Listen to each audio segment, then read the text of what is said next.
1절서부터 9절까지 제가 봉독할 때 눈으로 귀로 잘 따라오시기 바랍니다. 닷새 후에 대제사장 하나니아가 어떤 장로들과 한 변호사 더둘로와 함께 내려와서 총독 앞에서 바울을 고발하니라.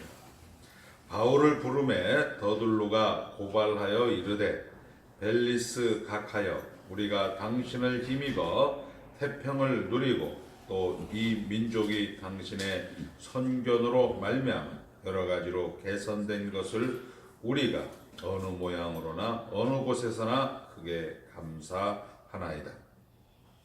당신을 더 괴롭게 아니하려 하여 우리가 대강 여짜옵나니 관용하여 두루시기를 원하나이다. 우리가 보니 이 사람은 전염병 같은 자라 천하에 흩어진 유대인을 다 소유하게 하는 자요 나사렛 이단의 우두머리라. 그가 또 성전을 더럽게 하려 함으로 우리가 잡아싸우니 당신이 친히 그를 신문하시면 우리가 고발하는 이 모든 일을 아실 수 있나이다 하니 유대인들도 이에 참가하여 이 말이 옳다 주장하니라. 아멘. 하나님 나라 안에 있습니다. 우리 옆 사람과 인사합니다. 하나님 나라 안에 있습니다. 다 이기셨습니다. 오래 살면 살수록 죄를 깨닫게 되고 죄를 깨달으면 깨달을수록 그리스도를 찾게 되어집니다.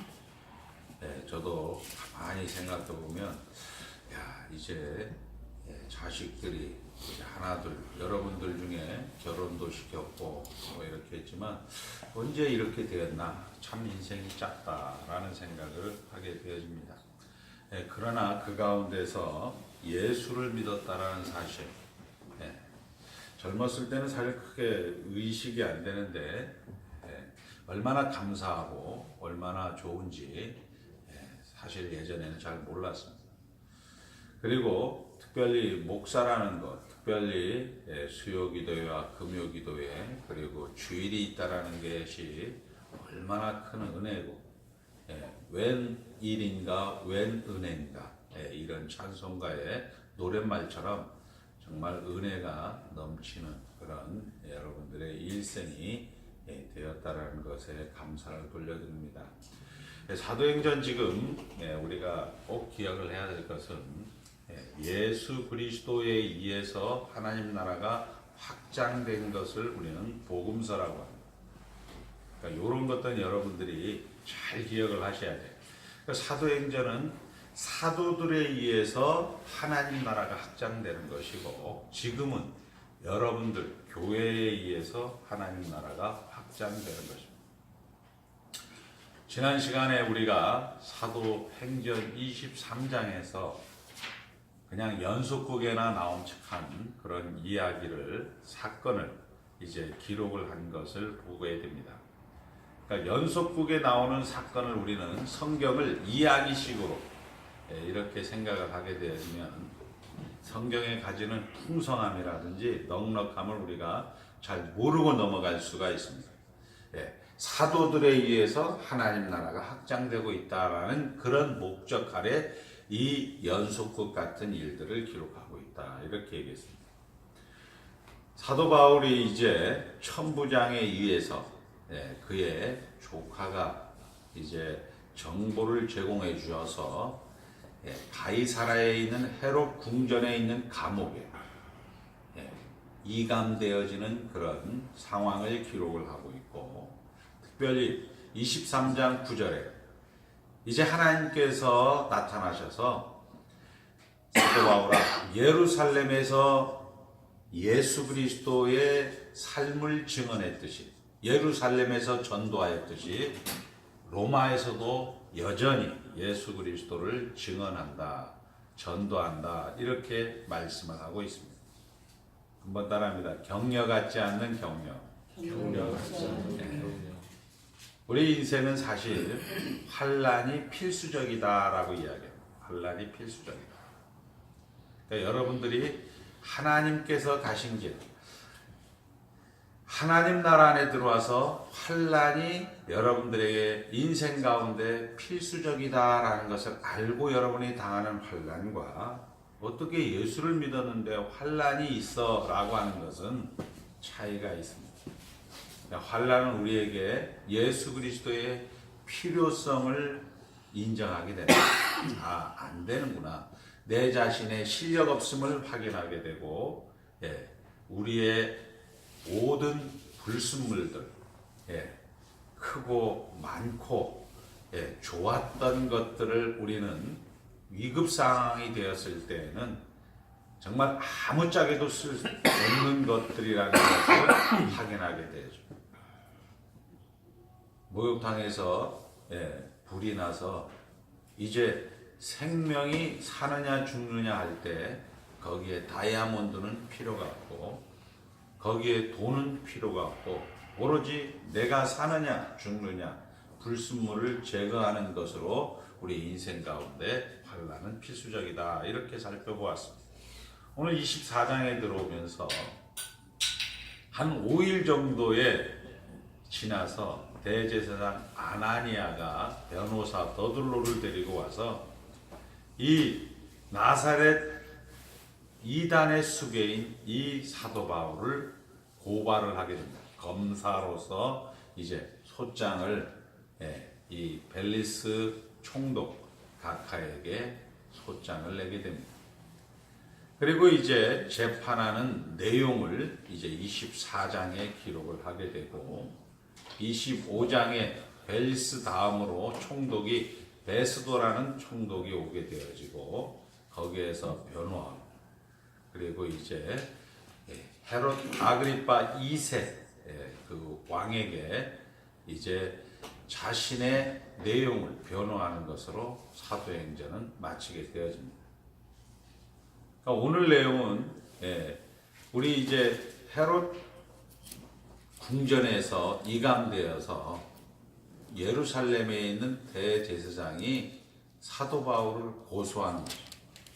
고소해서 이제 거기에 지금으로 보면 김앤장이나 태평양이나 광장이나 법무법인의 대단한 로펌 회사의 대단한 변호사를 데리고 이 사도 바울을 죽이려는 그런 내용을 성경은 기록하고 있습니다. 그러니까 이 성경을 통하여서 여러분들이 확인해야 될 것은 사도들에 의해서 하나님 나라가 확장되고 있다. 그러니까 하나님이 누구신가? 하나님이 어떠하심과 하나님의 일과 하나님의 약속들을 우리가 확인하고 오늘 돌아가셔야 됩니다. 하나님의 약속은 지난 시간에는 성도의 일생은 환난이 필수적이다라는 약속을 하였습니다. 격려 같지 않는 격려로 말씀을 하고 난 다음에 오늘은 이런 세상의 법정 속에서 세상의 그런 공정하지 못한 곳에서 성도들이 가지는 내용, 성도들이 가지는 그런 책임이 무엇인가를 우리 보좌 우편에 계신 예수님께서 성경을 통하여서 우리 사랑하는 자녀들, 사랑하는 성도들에게 말씀하고 있다. 이렇게 얘기할 수 있는 겁니다.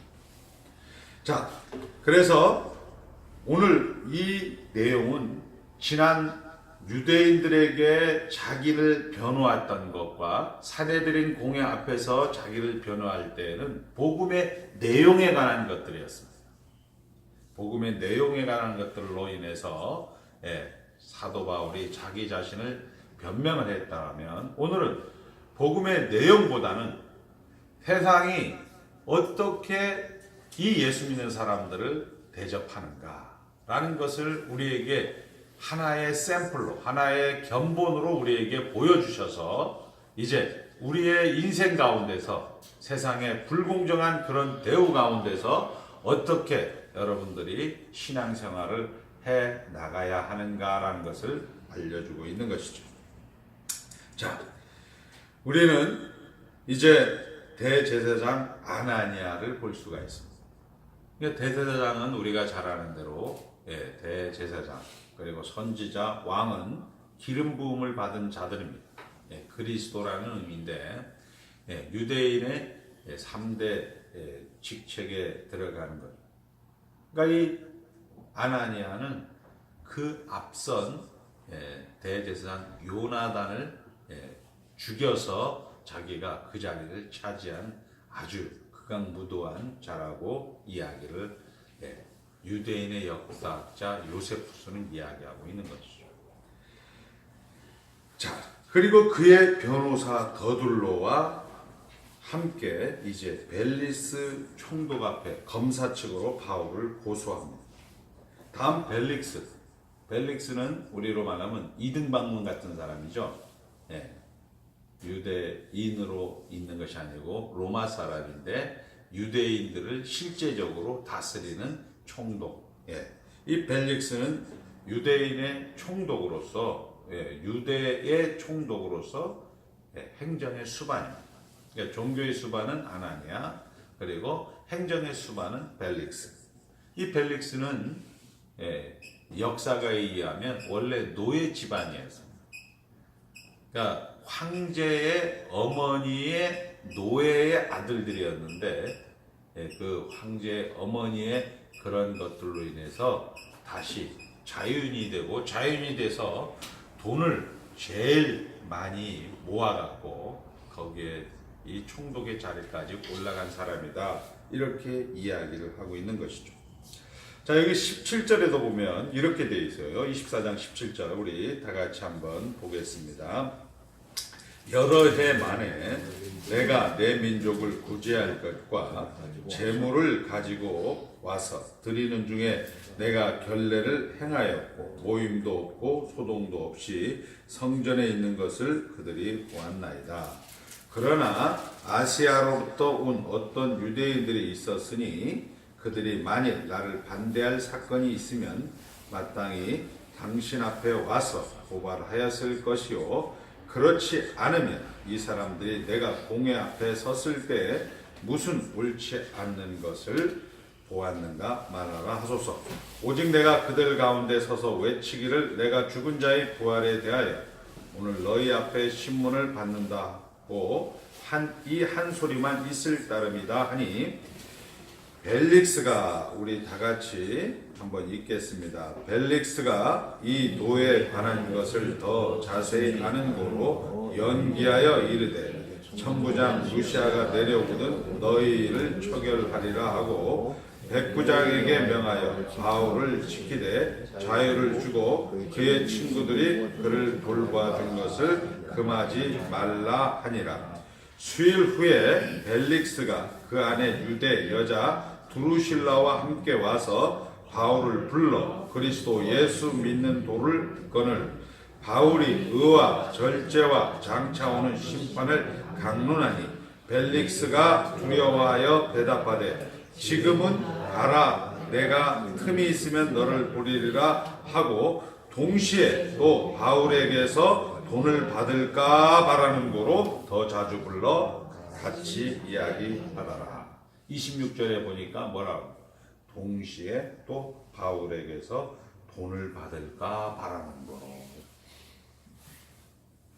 그러니까 죄수에게도 돈을 이렇게 축제하려고 하는 그런 내용의 사람이다, 이렇게 우리가 알 수 있어요. 벨릭스 대제사장은 자기의 종교적인 수반으로서 자기의 목적을 위해서 전임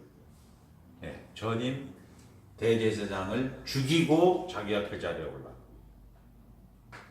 그리고 벨릭스는 모든 것에서 돈을 만드는 데는 귀재다, 이렇게 얘기할 수 있는. 이런 것들이 이제 성경에서 이야기를 하는 겁니다. 자, 민족을 구제할 것과 재물을 가지고 와서 드리는, 민족의 구제, 유대인의 예루살렘 교회를 구제할 거. 우리가 잘 아는 대로 고린도 교회 뭐 이런 교회에서 헌금을 받아갖고 바울이 그거 가지고 예루살렘에 가니까 이 양반 돈 많구나. 요 순간에도 그 생각을 하는 것이 벨릭스 총독이다, 이렇게 얘기할 수 있는 거죠. 또한 유대인의 여자, 여기 두루실라라고 나옵니다. 두루실라 24절에 수일 후에 벨릭스가 그 안에 유대 여자 두루실라 이렇게 나오죠. 그러니까 이 두루실라는 우리가 예수님 당시에 헤롯 왕이 있어요. 헤롯 대왕이고 그의 아들이 그러니까 분봉왕이 되는 것이 무슨 얘기냐면 전라도 쪽에 그리고 경상도 쪽에 그리고 충청도 쪽에 이렇게 나라의 왕이 나눠지게 됩니다. 그리고 거기에 총독은 로마에서 온 사람들. 그러니까 헤롯 대왕의 아들 헤롯 아그리파 1세가 이제 왕이 될 때 그 왕의 막내딸이 바로 두루실라. 그리고 그 막내의 언니가 25장에 나온 버니게고 그 오빠가 헤롯 아그리파 2세입니다. 그러니까 헤롯 아그리파 2세하고 버니게가 부부예요. 그러니까 언니와 오빠가 결혼을 한 거죠. 근친 결혼을. 그러니까 윤리와 도덕은 없는 여자. 그러니까 이 두루실라는 원래 역사가에 의하면 시리아의 조그만 하나의 주정부의 왕의 부인이었는데 별로 성이 안 차서 이 벨릭스를 자기 남편으로 만져서 권력과 명예를 누렸다라고 이야기를 합니다. 그러니까 이런 얘기들은 사실 우리가 이야기할 때 남 얘기하듯이 하지만 사실 성경은 우리에게 이야기하는 겁니다. 지금부터 하이델베르그 유리문답 3문에서부터 8문의 내용을 잘 이야기할 테니까 여러분들이 이것은 끝까지 암송을 하셔야 돼요. 그래서 여러분들이 삶의 정황 속에서 가장 많이 복음주의와 개혁주의가 다른 부분이 바로 이 부분입니다. 자, 3문, 우리 1문은 사나 죽으나 당신의 유일한 이론은 성삼위일체 하나님입니다. 한번 따라합니다. 사나 죽으나 우리의 유일한 이론은 삼위일체 하나님. 자, 삼위일체 하나님을 알기 위해서 우리는 죽었다, 죄와 비참을 알아야 되고, 그리고 살았다, 구원을 알아야 되고, 살한 자로서 예수와 함께 성장한다라는 것을 알아야 된다는데, 교회 다니는 사람들이 죽었다라는 말을 되게 하기 싫어해요. 죽었다, 따라합니다. 죄와 비참을 아는 지식. 그러니까 이 죄와 비참을 아는 지식을 자꾸 놓치다 보니까 예수는 믿는데 오늘 여기에 있는 이 공정성이 없는 벨릭스나 아나니아나 더블로나 두루실라나 버니게나 헤롯 아그리파나 사실 이게 그들이 아니고 인간이 가지고 있는 정체성이다라고 얘기합니다. 3문은 뭐라고 얘기해요? 하이델베르그 유리문답 3문은 어떻게 우리는 죄를 알게 됩니까? 한번 따라합니다. 어떻게 우리는 죄를 알게 됩니까? 하나님의 율법이 우리를 죄를 알게 합니다. 하나님의 율법이 가르칩니다. 그러니까 여러분들이 죽는 이유는 교통사고도 아니고 암이 아니고 결국 죄 때문에 하나님의 율법 때문에 우리는 죽는 겁니다. 고린도전서 15장 50절. 죄는 죽음의 쏘는 것은 율법의 권능이다라고 이야기합니다.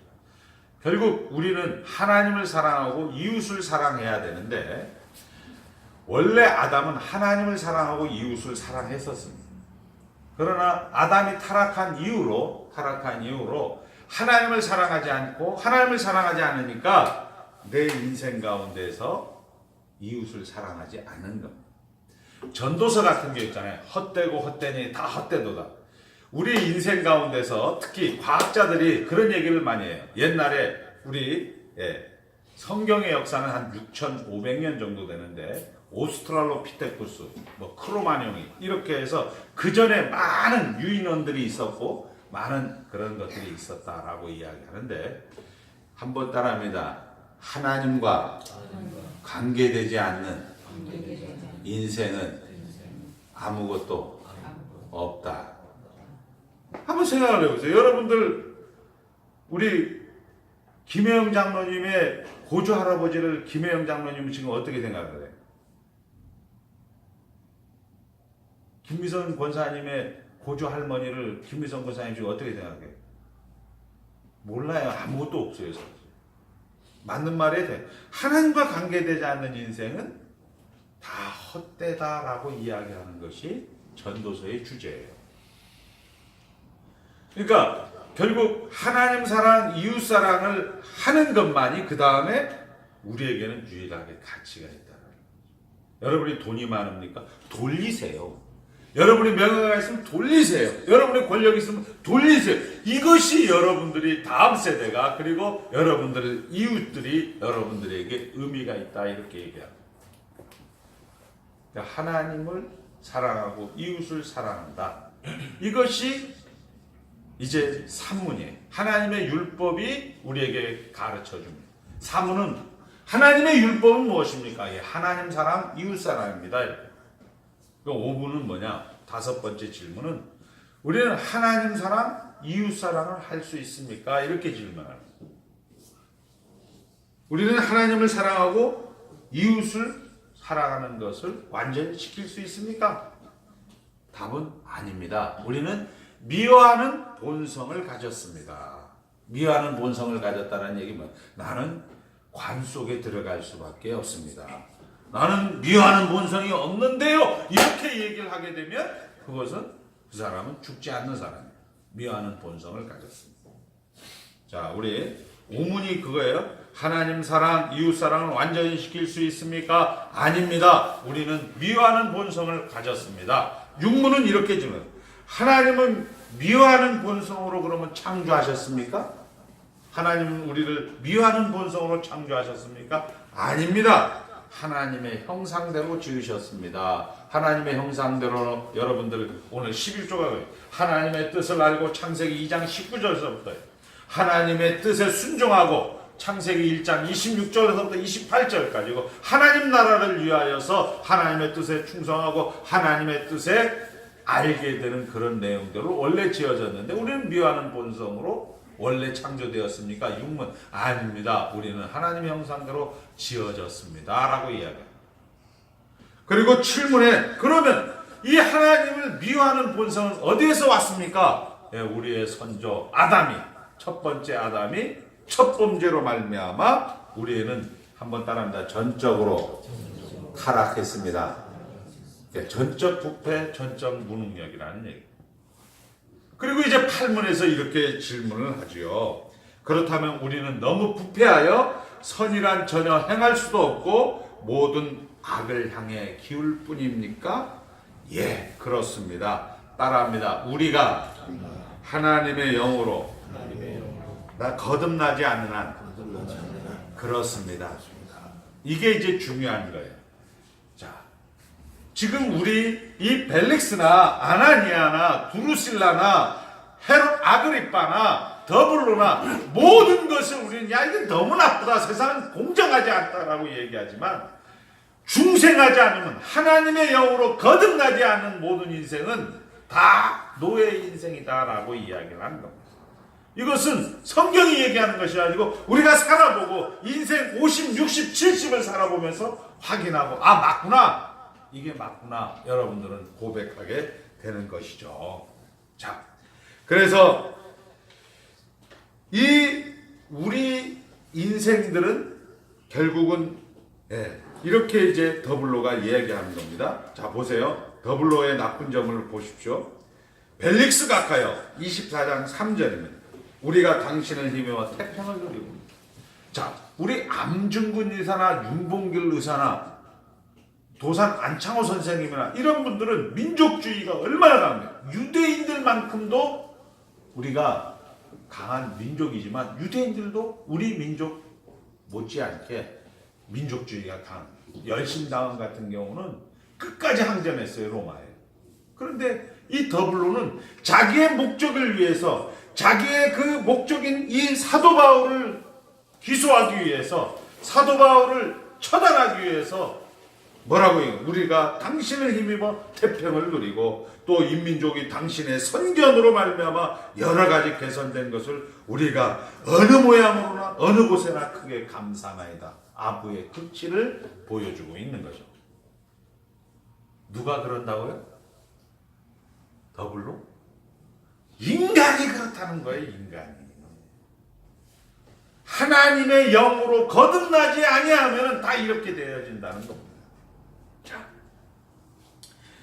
이것이 정치입니다. 또한 5절 보세요. 우리가 보니 이 사람은 전염병 같은 자라, 연병할 자라. 우리 개역 한글 성경에 연병할 자라. 연병이라는 것은 뭡니까? 아주 나쁜 거고 또 이것은 전염성이 있다라는 얘기.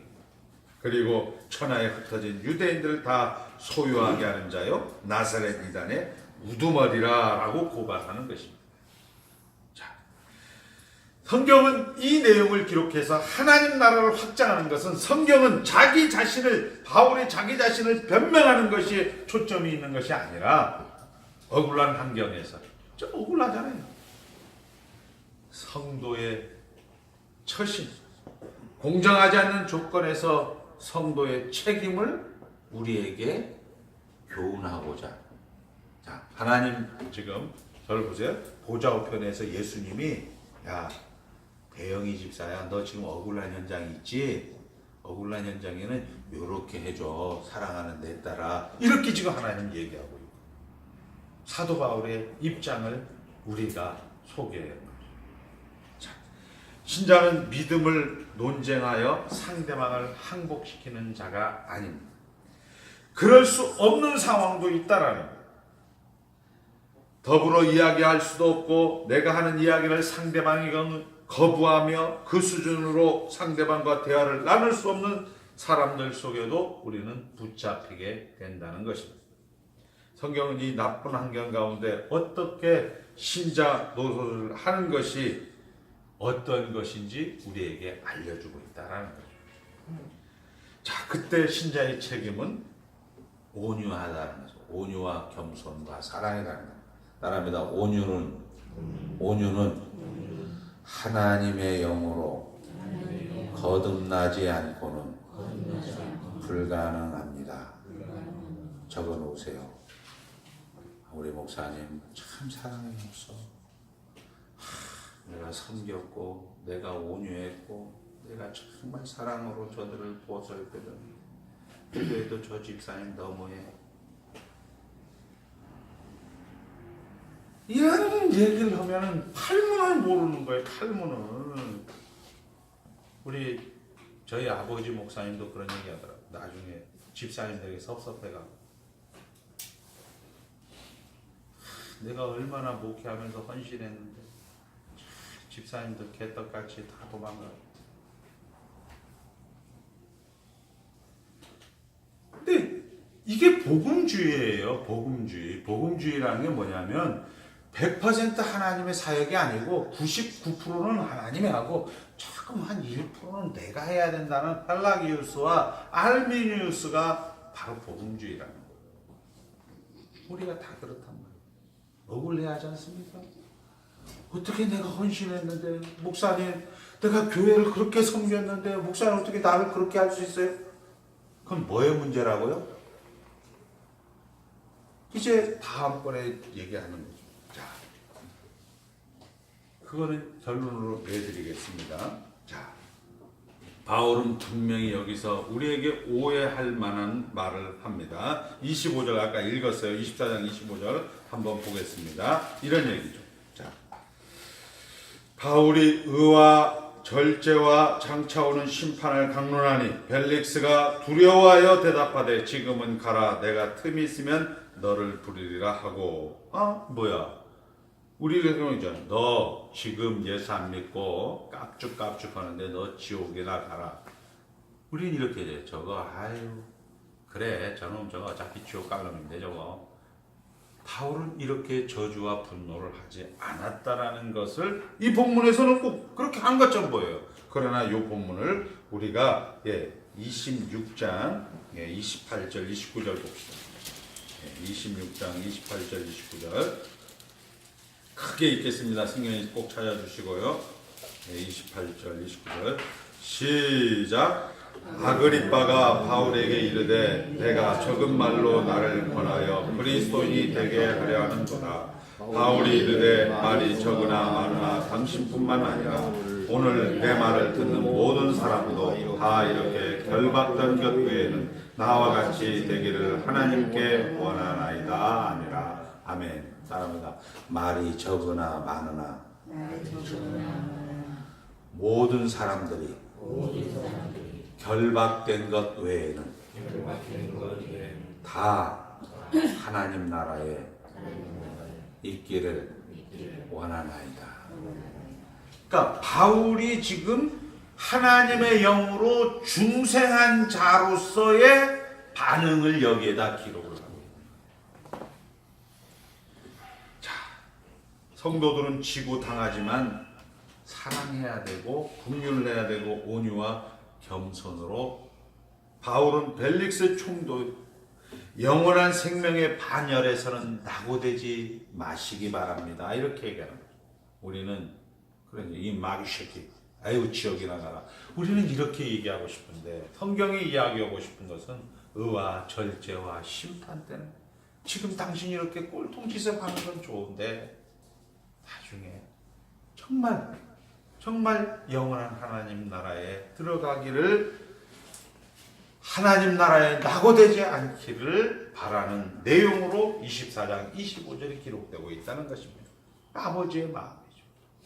그래서 바울은 이런 환경 속에서 위에 있는 권세를 인정하라 이렇게 로마서 13장인 얘기합니다. 요즘 우리가 참 텔레비에 많이 현혹돼 갖고 저 역시도 마찬가지지만 정말 우리가 이 미스미디어가 문재인을 얼마나 죽이고 싶겠습니까? 박근혜를 얼마나 죽이고 싶겠습니까? 우리는 이렇게 한번 따라합니다. 영원한 생명의 반열에서 낙오되지 않기를 바랍니다. 이것이 성도의 마음. 이것이 지금 사도 바울이 그 재판의 불공정한 재판 가운데서 지금 벨릭스와 그 안에 드루실라에게 이야기하고 있는 내용이다. 이거를 지금 기록을 해요. 사건으로 기록하고 있는 거죠. 자, 그러면 이게 뭐냐? 한번 따라합니다. 온유라는 것은 통상적으로 말씀과 성령의 사역에 의하여 되어집니다. 자, 영으로 하나님의 영으로 거듭났다라는 것은 결국 통상적으로 말씀과 성령의 사역에 의해서 여러분들은 부르심을 받고 말씀과 성령의 사역으로 여러분들은 거듭남을 받고 말씀과 성령의 사역으로 여러분들은 의롭다 칭함을 받고 예수 그리스도를 닮아가게 되고 믿음과 회개와 그리고 성도의 견인과 구원의 확신을 받게 되어진다고 성경은 이야기하고 있는 거예요. 예수 믿는